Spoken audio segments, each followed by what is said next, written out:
भी अपडेट्स लेंगे। अकबर एस बाबर साहब ने हमें ज्वाइन किया, बहुत शुक्रिया अकबर एस बाबर साहब आपके वक्त के लिए। अकबर एस बाबर साहब, आज का जो इलेक्शन कमीशन का फैसला है, इस फैसले पर मुतमईन है आप, क्या कहेंगे? बिस्मिल्लाहिर्रहमानिर्रहीम। बेशक अल्लाह ने सुरखरू किया, मैं अल्लाह का शुक्रगुजार हूँ।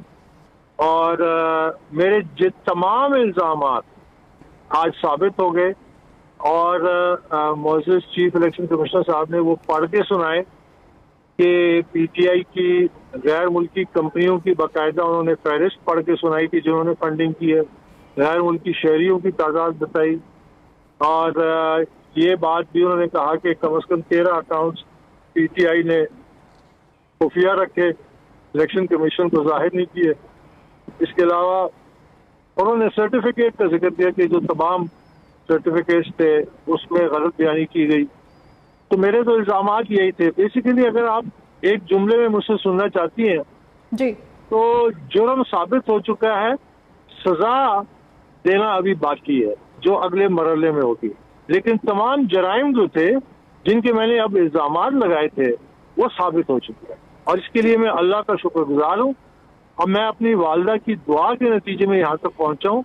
उन्होंने इस सफ़र में मेरा साथ छोड़ दिया 2 साल पहले, लेकिन ये उनकी दुआओं का नतीजा है कि आज मैंने और हमारे साथियों ने हमने मिल के अपने लिए नहीं, पाकिस्तानी कौम के लिए एक उम्मीद की किरण बने और इंशाल्लाह इन तमाम सियासी जमातों को इन्हीं कवानीन के नीचे आएंगे और फिर उसके बाद पाकिस्तान में एक नई और बेहतर सियासत का आगाज होगा।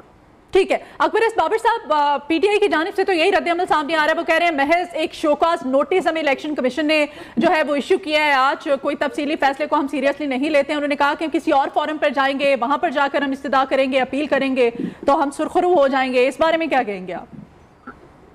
देखिए, उनका कानूनी हक है कि वो किसी फोरम पे जाके अपील करे, लेकिन जो चीज स्क्रूटनी कमेटी की रिपोर्ट में सामने आई थी, आज पूरे इलेक्शन कमीशन ऑफ पाकिस्तान ने, जो कि जनवरी से लेकर जून 21 तक पीटीआई की तमाम दरख्वास्तें, गुजारिशात, दलाइल सुनने के बाद उन्होंने इलेक्शन कमीशन के तौर पे फैसला किया है कि तमाम जो इल्जामात थे वो साबित हो गए हैं, जराइम जो है वो साबित हो चुके हैं।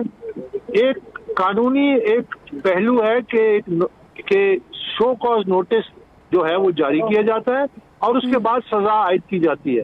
तो अब हम उस मरहले में, और दूसरी बात यह कि उन्होंने वफाकी हुकूमत को भी खत लिखा, ये अपनी जो ऑर्डर है, फैसला जो है, ये उनको भी भेजने का ऐलान किया है कि जो कानूनी और आईनी तकाजे अब वफाकी हुकूमत को लेने हैं, इस चीज को सामने रखते हुए कि ये तमाम इल्जामात साबित हो चुके हैं, अब वफाकी हुकूमत पे ये उनकी जिम्मेदारी है कि वो कार्रवाई करे।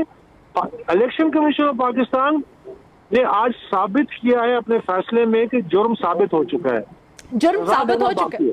ठीक है। अकबर एस बाबर साहब, गलत बयानी जो की गई पीटीआई सरबराह की जानिब से, पीटीआई जमात की जानिब से, आज इलेक्शन कमीशन का जो फैसला सामने आया, क्या सादिक और अमीन जो सरबराह कहलाने वाले थे इमरान खान साहब, इस बारे में आप क्या कहेंगे? क्योंकि आज तो साबित हो गया इलेक्शन कमीशन की कितने सादिक हैं, कितने अमीन हैं। 16 अकाउंट छुपाएगा इस पार्टी की जानिब से, अभी भी वो कहते हैं कि वो साबित करेंगे इन अकाउंट्स को। देखिए, वो तो खैर यही कहेंगे, वो क्या और क्या कह सकते हैं, लेकिन जो इमरान खान का सादिक और अमीन का सर्टिफिकेट था वो आज फाड़ के फेंक दिया गया, क्योंकि ये जो तमाम गुजारिशात, दस्तावेजात जो इलेक्शन कमीशन में जमा कराई है, ये इमरान खान की तरफ से जमा कराई है। जो सर्टिफिकेट्स हर साल 2008, 9, 9, 10, 10, 11, 12, 13, ये 5 सालों में जो सर्टिफिकेट्स इमरान खान ने इलेक्शन कमीशन को जमा कराए, वो गलत साबित हुए, वो झूठे साबित हुए, वो मिस डिक्लेरेशन साबित हुए। तो जब एक शख्स एक आईनी इदारे के सामने तहरीरी तौर पे झूठा साबित हो चुका है, तो वो सादिक और अमीन कैसे रहा? ठीक है। पीटीआई ने जिन अकाउंट से लाताल्लुकी का इजहार किया, अकबर एस बाबर साहब, अब पीटीआई के सीनियर सूबाई और मरकजी क़यादत और ओहदेदारों ने खोले और चलाए जो अकाउंट्स, आप क्या समझते हैं कि अब इन ओहदेदारों को नाअहल किया जा सकता है? बिल्कुल किया जा सकता है। अभी तो बड़े पैमाने पे कार्रवाई होगी, जो सजा का जब तयन होगा। देखिए, इन्होंने दावा किया कि जो स्टेट बैंक से अकाउंट्स आए हैं 28, उनमें से 11 अकाउंट से लाताल्लुकी का इजहार किया। उन अकाउंट्स को असद कैसर, शाह फरमान, इमरान इस्माइल, मियां महमूद रशीद, नजीब हारून, समर अली खान और दीगर लीडर्स जो थे वो उन अकाउंट्स को ऑपरेट करते थे। पीटीआई ने लिख के दावा किया कि इन अकाउंट से हमारा ताल्लुक नहीं है क्योंकि हमारी मर्जी के खिलाफ खोले गए, और ये कि हमें तो इन अकाउंट्स का इल्म ही नहीं था कि जब तक ये स्टेट बैंक से नहीं आए, जबकि दस्तावेजी सबूत मौजूद है और इलेक्शन कमीशन के सामने पेश किए कि इन अकाउंट्स को उनके मरकजी फाइनेंस बोर्ड दिसंबर 2011 में ऑपरेट करते थे तहरीरी तौर पे। तो ये एक और झूठ उनका साबित हो गया। तो ये इसके बड़े संगीन नताइज निकलेंगे क्योंकि पीटीआई ने इन लोगों को जिन्होंने ये अकाउंट से ताल्लुकी का इजहार किया इनके खिलाफ कोई कानूनी कार्रवाई तो की नहीं, और ये इलेक्शन कमीशन के सामने झूठ बोला कि जी ये तो हमें पता ही नहीं था ये अकाउंट्स हमारे हैं, जबकि दस्तावेजी सबूत मौजूद है कि ये दिसंबर 2012 में उन अकाउंट्स को ऑपरेट कर रहे थे। तो इसलिए जाहिर है कि उन तमाम अफराद को जब भी कानूनी कटहरे में उनको आना पड़ेगा और उनके खिलाफ कार्रवाई होगी, क्योंकि पीटीआई ने खुद कहा कि उन्होंने जाली अकाउंट्स खोले थे। ठीक है, अकबर एस बाबर साहब ये भी बताएगा पीडीएम का क्या स्टांस होगा आज के इस फैसले को लेकर के? देखिए ये तो पीडीएम का काम है फैसला करें। मैं अच्छा, पीडीएम के जी ठीक है। अच्छा ये बताइएगा अब आगे क्या कार्रवाई की जाएगी? आगे ये कि शो कॉज नोटिस जारी होगा और वफाकी हुकूमत को ये फैसला दिया जाएगा। वफाकी हुकूमत ने अपनी जिम्मेदारी अदा करनी है और उसके बाद पीटीआई के जवाब के बाद उन पे फर्ज जुर्म आयद कर दी गई है, फिर सजा का तयन करेगा इलेक्शन कमीशन।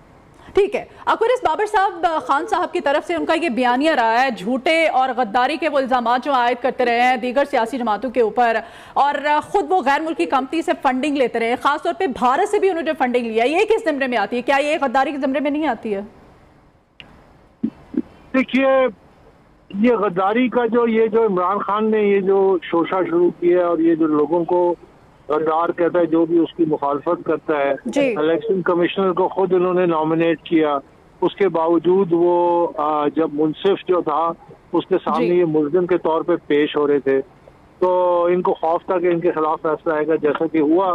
तो इन्होंने ठीक है, बहुत शुक्रिया अकबर एस बाबर साहब, आपका मौक़िफ़ हम तक पहुंच गया है। बराह रास्त अपने नाज़रीन को लिए चलते।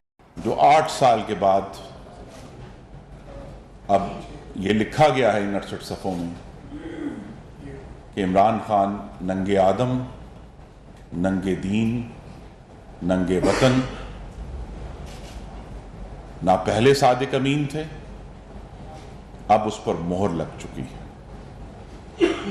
तो आने वाले घंटों में और दिनों में जो हुकूमत का इसमें बहुत बड़ा रोल होगा कि इलेक्शन कमीशन के फैसले के बाद हमें आगे किस तरह बढ़ना है, लेकिन ये जो पाकिस्तान में 2014 से खास तौर से फितना, फसाद और फॉशिज्म जिसका आगाज हमने 2014 के धरने में देखा था, आज ये बात खुल गई है